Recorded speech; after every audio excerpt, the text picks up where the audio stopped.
Hi everybody, my name is Kayla Walden and I am an 11th and 12th grade host at D Groups. I'm also married to Caleb Walden. He is one of the pastors in Shepherd Youth, and today I have a fun video for you guys, and I'm gonna call it Lessons on Love.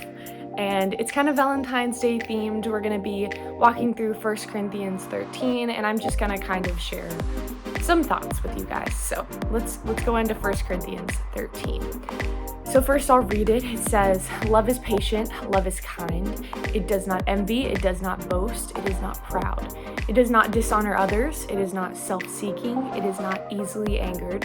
It keeps no record of wrongs. Love does not delight in evil, but rejoices with the truth. It always protects, always trusts, always hopes, always perseveres. Love never fails." Okay, well, this verse is used so many times for weddings. I'm sure you guys have heard this verse before.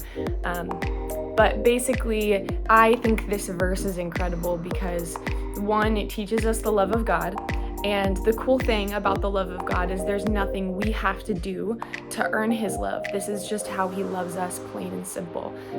We just have to be aware of that love and take that fact in that he loves us so much. He is patient, he is kind, he is not proud, he does not delight in evil, but he always hopes for the best with us, and love never fails. So God's love for us never fails. And then the goal with this kind of love is that we would understand that God loves us that much, and that love would drive us to love others with the same kind of love, whether in our friendships, in our relationships, just how we love the people around us. So I'm going to break down this verse kind of verse by verse and go through all the different parts about love, and maybe we can learn some lessons together. So let's go through it. Love is patient. So love is patient. That is something that's very hard to do sometimes, but it's being patient with the ones we love. It's being patient with them. It's being kind. It's taking the time to understand that they are not perfect, just as we are not perfect. And then love is kind. This one is a hard one because sometimes we don't always want to be kind to the people we love. We get frustrated or angry or whatever the case may be. I'm sure if you have siblings, you understand. But love is kind, always. It does not envy, it does not boast, it is not proud. I'm kind of coupling these together. But love does not envy, and it does not, on the opposite side, it does not boast, it is not proud.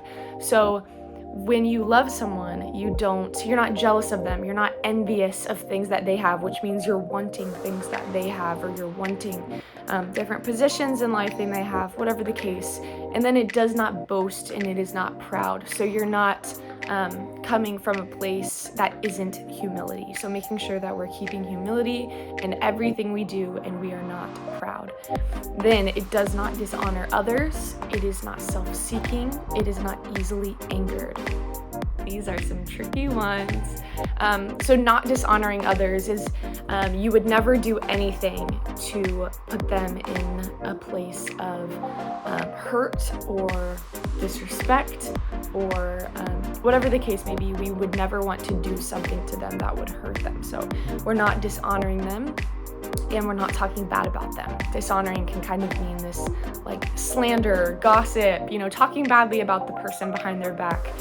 That's not showing godly love to that person. So not dishonoring others, and then it is not self-seeking, and it is not easily angered. So this is hard because I know sometimes we want to be selfish in love. We're like, I want to, and this is kind of like a theme in our society, like treat yourself, or like kind of sticking up for your own values and putting that over everyone else.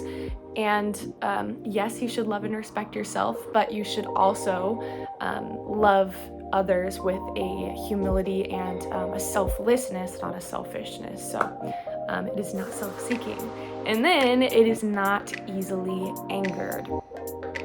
Sometimes when we love people, we get frustrated with them in arguments, and I know I get like very passionate about things I'm arguing, so it can kind of come off as like this frustration and this anger.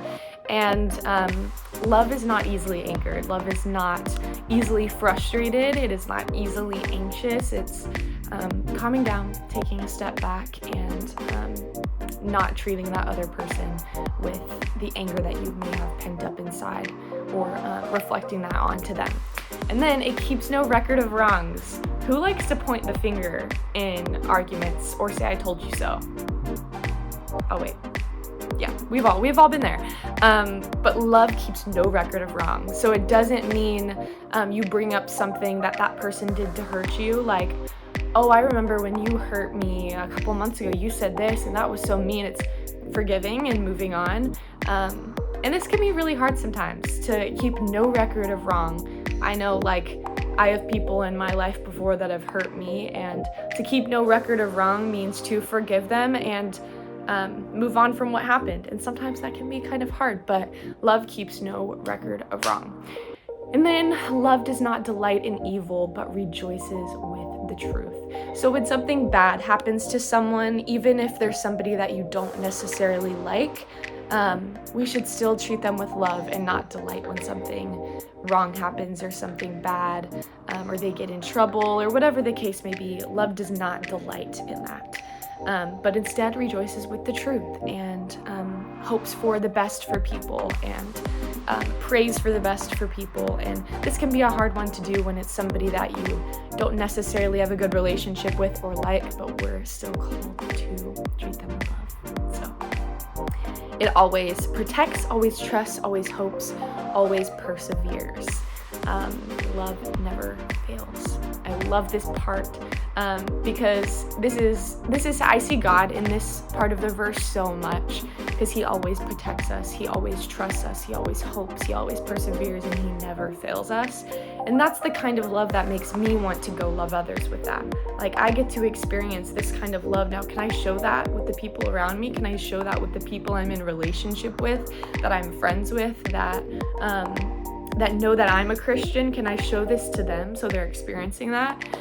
So always protecting people, always standing up for people, always trusting that they have good intentions. This one can kind of be hard for me sometimes because I get a little insecure, but it's not that I hope for the worst, but sometimes in my insecurity, I'm assuming the worst of people, and it's trusting them. It's trusting them at their word. It's trusting them that they have good intentions, and it's hoping that they have good intentions.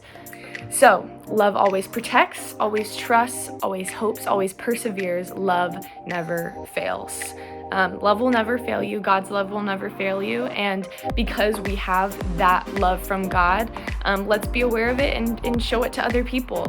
Know that there's nothing we have to do to earn God's love, but this love should move us to now loving other people with that love, loving people with a love that is patient and kind and not self-seeking, not easily angered, and just remembering that. So that's all I have for you guys today. Those are my lessons on love, if you will. And I hope you guys have an amazing Valentine's Day and you get all the candy and flowers, all the things. And remember that God loves you so much. You are so loved by God. But yeah. All right. Bye, you guys.